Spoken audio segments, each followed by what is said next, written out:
You are now listening to TheGrio's Black Podcast Network, Black Culture Amplified. Welcome back to TheGrio Daily. Of course, we're still honoring the best or the worst and whitest acts of 2022 with the Wypipo Awards. Let's get back into it. The next category is the Karen of the Year. Now, this is the female white people category that honors, some of the greatest white women who white women this year, right? So our first nominee, of course, is Kyrsten Sinema. She did a lot of good work as an Arizona Democrat for people who aren't Democrats and people who aren't from Arizona. She left the Democratic Party. She upheld the filibuster. She opposed student debt relief. She basically was like one of two people, along with Joe Manchin, who just basically obstructed the Democratic majority that was supposed to control the Senate. She single-handedly stopped police reform, because we had gotten rid of the filibuster. They probably could have passed police reform. But thank you, Kyrsten Sinema. And thank you, Marjorie Taylor Greene. Now, she's not a Democrat.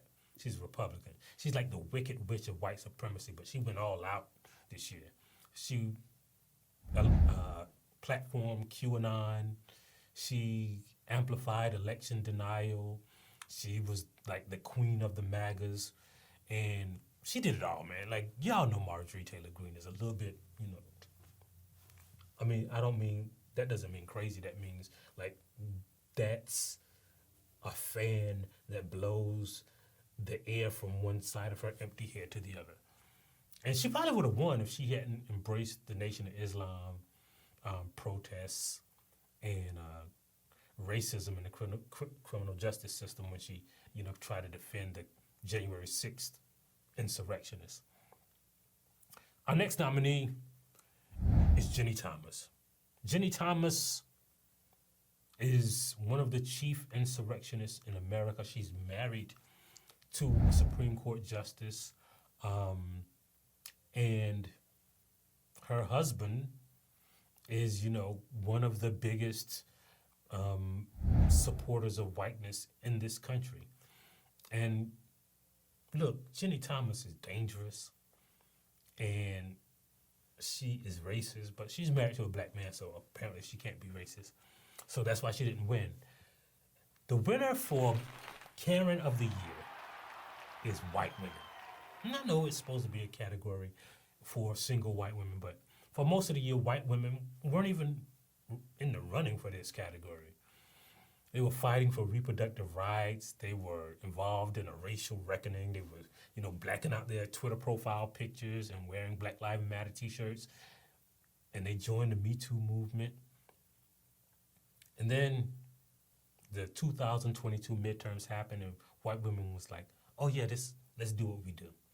53% of white women cast ballots for the party that opposes their reproductive rights, their safety, and equality. White women did what white women do. And that 53%, it sounds kind of familiar. I don't know where that came from. But anyway, white women gone white women. Not all white women, remind you. Just the statistical majority of white women. Our next category is Big White Lie of the Year. Now, this category is, not about liars. It's about the lies they tell. So here are the nominees for Big White Lie of the Year. The Great Replacement Theory.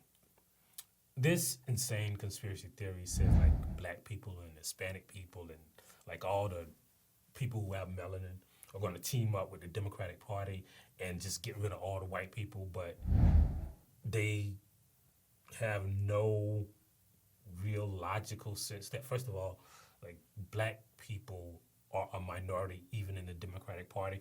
White people make up the majority of the Democratic Party, so apparently white people are going to wipe out white people. And even though it doesn't make any sense, it's a lot of people believe this stuff. Elon Musk, Tucker Carlson, the guy who shot up a grocery store in Buffalo, they all believe in the Great Replacement theory. That's not the only theory that was nominated for White Lie of the Year. Critical race theory also was nominated. Now, not the real critical race theory that was, created by Derek Bell and has been really used by black scholars since, W.E.B. Du Bois looked at the law and history and economics through a racial lens. But, white people recently discovered critical race theory, and then they kind of redefined it as anything that makes white people feel bad. And that's why it's nominated for Lie of the Year. But I just want to make sure that you understand that it is not the real critical race theory. It's the Caucasian critical race theory. The next nominee for Lie of the Year is widespread voter fraud. I mean, this thing won't die, right? The scammers working for the state of Arizona couldn't find it. Ron DeSantis created his own CSI voter fraud police force, and they can't find it.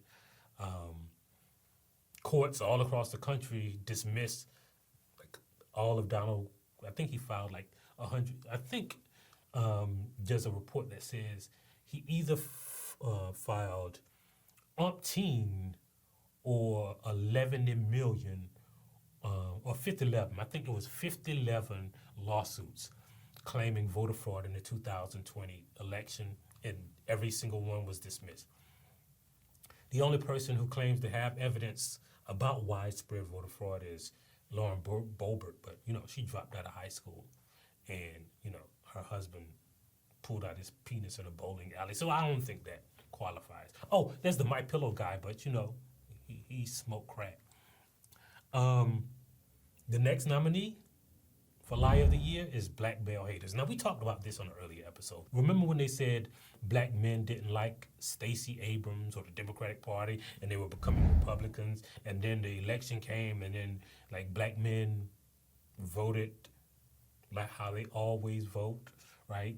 Statistically, black men are the second most reliable progressive constituency in the history of this country. But for some reason, Killer Mike and Uncle Luke and everybody was saying, black men are leaving because, they won't pay nobody won't pay attention to them. That is the nominee for Lie of the Year, but the winner is the agenda against white babies. I'm sure you heard all of the agenda. In 2022, everybody had an evil agenda, and everybody wanted to, destroy white babies. The gays were trying to switch their sexuality. If you use their preferred pronouns, then that means you was attacking, children's genders. I don't know. Third grade teachers were trying to ruin their self-esteem by teaching graduate-level legal theory in social studies class. Ibram Kendi and Nicole Hannah-Jones were creating a generation of people who hate the founding fathers by teaching about anti-racism in the 1619 Project. I don't know, I have no idea. Dr. Fauci, he told them to wear masks and inject themselves with a vaccine, so apparently it has some 5G cell service in it. Planned Parenthood was killing babies. Biden manipulated the baby food formula supply in the country. Reparations activists were trying to make white kids pay for their forefathers' sins. This was a bad year for the agenda against white babies. And that's why the agenda against white babies is the 2022 Lie of the Year. Hey, you know what? These episodes aren't that long, so we'll be back on the next episode with more of the Wypipo Awards. If you liked what you heard, please give us a 5-star review, download the TheGrio app, subscribe to the show, and share it with everyone you know. Please email all questions, suggestions, and compliments to podcasts@thegrio.com. You are now listening to TheGrio's Black Podcast Network, Black culture amplified.